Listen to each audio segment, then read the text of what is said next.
Hi friends, welcome to Sai natural farm. మీ ముందుకి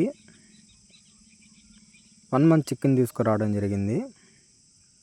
అయితే వచ్చేది వర్షాకాలం కాబట్టి ఈ వర్షానికి ఈ కోడిపిల్ల రెక్కలు తడిసి కోడిపిల్లకి తొందరగా వైరస్ రావడం జరుగుతుంది. కాబట్టి ఈ రెక్కలు అనేవి ఈ వర్షాకాలం ముందే కట్ చేసుకోవడం వల్ల కోడిపిల్లకి వైరస్ రాదు. ప్లస్ ఏంటంటే కోడిపిల్ల కానీ తొందరగా గ్రోత్ అవుతుంది.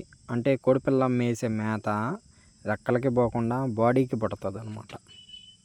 ఈ విధంగా 2 రెక్కలు చూసి మనం కట్ చేసుకుంటే కోడిపిల్లకి మంచిది, గ్రోత్ అవుతుంది. వైరస్ నుంచి మనం కాపాడుకోవచ్చు. ఈ విధంగా చూసి కట్ చేసుకోవాలి. ఏమాత్రం కోడిపిల్ల రెక్క కట్ అయినా మళ్ళీ కోడిపిల్లకి ఇబ్బంది అవుద్ది.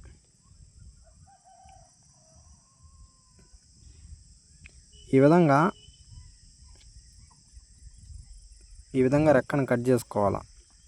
రెక్కలు మళ్ళీ ఈకలు వస్తుంటాయి. ఈ విధంగా కట్ చేసుకుంటే మంచిది. Bye friends.